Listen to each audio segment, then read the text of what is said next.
All right, we're back with Slade Grove from Slade Grove Creative Gourmet, and Slade's teaching us some easy and delicious dessert ideas. And you know what? You've been amazing all morning. Thank you so much. I appreciate that. Okay, so we're going to make something else super easy. This is my quick and easy gluten-free version of a cookie. It's called an amaretti, which is an Italian-style cookie. It uses 3 ingredients. Get out. Almond paste, cane sugar, and 2 egg whites.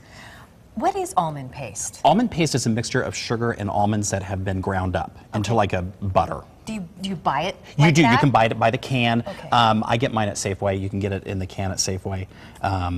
Or you can order it from your local gourmet.com or Amazon even. You can get almond paste online. Okay. Just make sure it's in the can though. Don't get it in the plastic because it can dry out in that plastic. So make sure to buy it in the can. Oh, okay, good tip. Yeah. All you have to do, the only special hardware that you're going to need is just a food processor because almond paste is very difficult to work with. It'll tear your KitchenAid up, believe it or not. Really? Yeah, it'll if you try doing this in your KitchenAid. Plus you need to really get the fine granules. So all I did was take about 225 grams of almond paste and 200 grams of sugar. And by the way, the recipes are going to be on the website, on the Sonora Living website, and on sladegrove.com. I always put the recipes there too. Oh, thank you. And then you're going to take 2 egg whites and make sure there's no egg yolk in them. Just pour it in your food processor. Now, so you've already processed that a little bit? I've already to kind of processed the break it almond up? paste and sugar together to break it up. Okay. And then you're just going to pulse it together until it just starts to come together. I can't believe 3 ingredients. 3 ingredients. No salt, no vanilla, nothing. Oh my goodness, it tastes amazing. And that's all there is. That's all you're going to do to it. Then the next trick to this is you're going to put it in a pastry bag. And I put, for all you cake decorators out there, it's a PT number 8 tip. It's a little bit bigger tip than normal. I was wondering. You're going to load it into your pastry bag. And while you're doing this, you're going to make sure that you're preheating your oven up to 350 degrees because you are going to bake these until they're golden brown.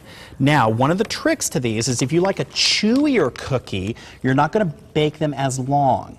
Okay. These I like to chew. These I like a little bit crunchy, so I actually bake mine up a little bit longer than normal. Yeah, because I also like to use them as a sandwich cookie too. Oh, okay. Because I was a little surprised. I did taste test this in the last segment, and I was surprised at the texture of it. It is quite chewy. This one is a little chewy and crunchy at the same time. Because I like mine a little stiffer because I want to use them as a sandwich cookie to put fillings and stuff and then stack them together. Oh yeah. Okay. So, and then you're going to put them on. These don't spread too much, so you just want to put a little dollop on a pastry sheet.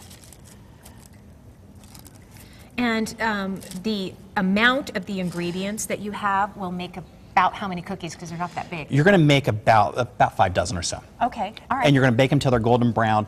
Now, you can also, if you want to, add in some orange zest or something like that to flavor them. Awesome. There's so many opportunities and choices here. Slade, you've been wonderful. Thank you so much.